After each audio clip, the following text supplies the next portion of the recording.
What's up, book friends? Welcome back to the Nerdy Narrative. My name is Leslie. Bless you, Bandit. You good? You got the Rona? Okay. Now that my production assistant Bandit has joined me, we can carry on.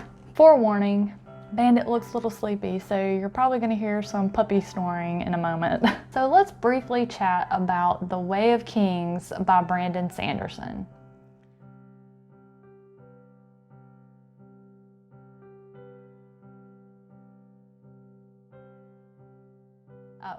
So up front, this will be a spoiler-free review. I don't like to discuss spoilers in my uploads, and I don't ever want to, I try to never ever bring up any spoilers in my reviews, written or video, because I do not want to be responsible for taking away anything from you as a reader if you decide to read any of the books that I talk about. I want you to enjoy, I want you to have the joy that I did as I uncovered the different things about each story. Okay, so now that's out of the way. This book took me 6 days to finish. I purchased the mass market paperback version and it off of Amazon. And so my copy has 1,252 pages. And I got this book and I looked at the size, and I guess because I recently read The Sword of Shannara by Terry Brooks, I was in fear that a book that large, I was going to run into large pockets of excessive information that we didn't need and, experience boredom, and reading would actually become a chore, not fun. So I had that little bit of trepidation, but I was like, you know what? The three booktubers that I love the most, Michael Knipp, Angela from Literature Science Alliance, and Ramsey from Rajathon, they had so many good things to say about The Way of Kings, and Michael Knipp just sold this book to me. And I thought, there's no way that these three people read this book and recommended it so highly if it was boring. And I was like, you know what? I'm just gonna sit down and give it a whirl. And y'all, this book consumed me. Right now, our world is in a mess. There's just so much panic and worry and just horrible things happening. And when I tell you that I was in a bubble, that all of that, the news and information and stuff going on just bounced off, because while I was reading this book, nothing else could touch me. If I wasn't reading this book, I was thinking about reading this book. I read every opportunity that I could, and I was just absolutely amazed by this book. So the copyright for The Way of Kings is August of 2010, so it's still a relatively new book in my opinion. So let's read the blurb. I long for the days before the last desolation, before the heralds abandoned us and the knights radiant turned against us, when there was still magic in Roshar and honor in the hearts of men. In the end, not war, but victory proved the greater test. Did our foes see that the harder they fought, the fiercer our resistance? Fire and hammer forge a sword. Time and neglect rusted away. So we won the world, yet lost it. Now there are four whom we watch. The surgeon, forced to forsake healing and fight in the most brutal war of our time. The assassin, who weeps as he kills. The liar, who wears her scholar's mantle over a thief's heart. And the prince, whose eyes open to the ancient past as his thirst for battle wanes. One of them may redeem us. One of them will destroy us. Okay, so reading that blurb, I'm going to be honest with you. If I just picked this book up in the store and in a bookstore and I had never heard of Brandon Sanderson, which this was the very first book by him that I read, but let's just say 2 months ago, me was walking around in a bookstore and I picked this book up and read the back. Does the blurb do enough for me to say, oh, I'm gonna read that one? No, not really. I mean, It's a little interesting, but I can tell you that I would probably pick up 5 other books that I would find the blurb more interesting than this one, and I would have chosen any one of those over that one. So if my booktube buddies hadn't had such high regard for this book, I probably wouldn't have chosen it on my own. So let's talk about the cover. So I did get the mass market paperback, and you know, it's pretty. It's prettier than the other paperback, but you know, like I said, I'm going to get the larger paperbacks when I continue the series because I think they'll be more comfortable to read. I mean, you know, when you're all up in the middle of this one and you're trying to find a way to hold it, I mean, your wrist hurts, your hand hurts, like literally, like when I was at the end of this book and I'm like trying to hold it with, I mean, my hand like cramped from holding this book open. So I am going to get the little bit bigger version. But just looking at the picture, it is pretty. Now that I have read the book, I know what this scene is. And I appreciate this scene now that I've read the book.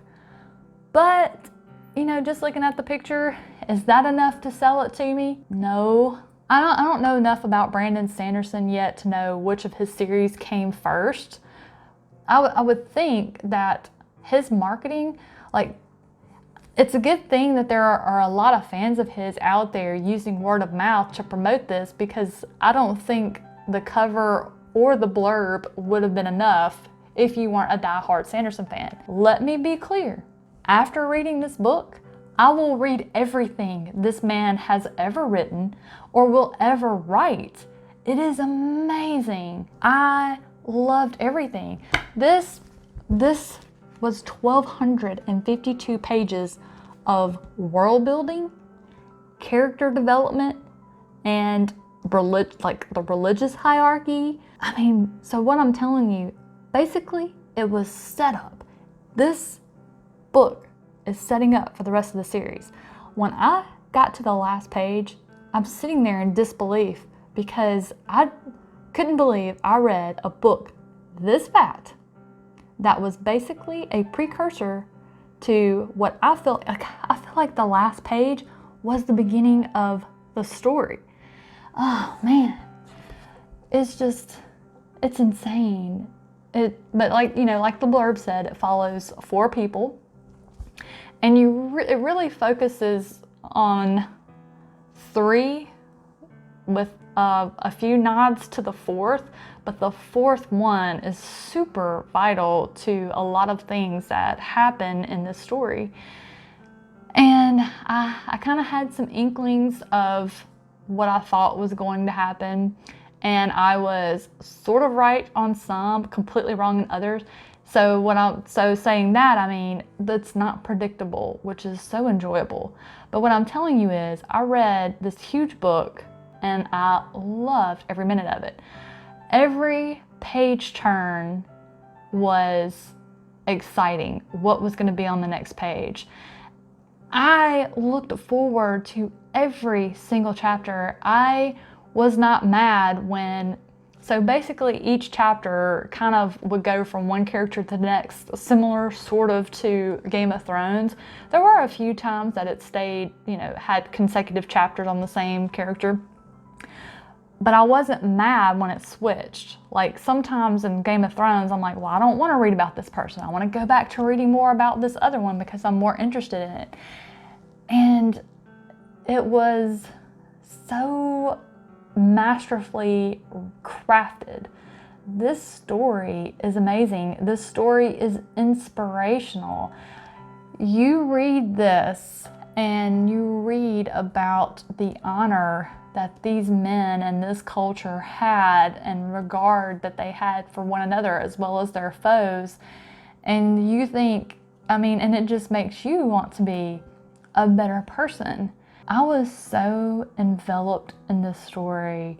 When it was over, I went into, I mean, I was a little depressed because I didn't want to be cast out of this world yet. I wanted it to continue. And I really regret, I mean, I regret that I didn't buy the entire series at once, but then again, I don't, because it would totally throw off like my plans for my April TBR and plans for the Owl's Magical Readathon. But I mean, it was so bad. Like, I couldn't even start another book right away. Even the next day, I couldn't start another. I mean, it was basically 24 hours before I could pick up another book because I was just so sad that it was over, and I was just thinking about things, and then I started theorizing about where the story was going to go, and I kind of, I was so tempted to start an immediate reread of this book. I really kind of had to fight myself. I was like, you know what? No, you have one more book on your March TBR. You got like 5 days to get it done. You're going to complete your TBR for a change.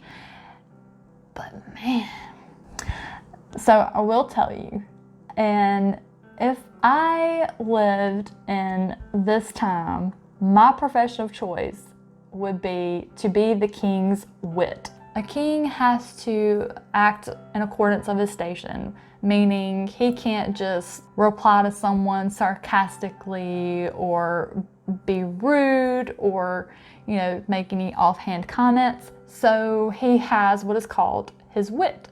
And this is a man who basically makes fun of everybody, and he's sarcastic, and he says all of the things that the king himself cannot say.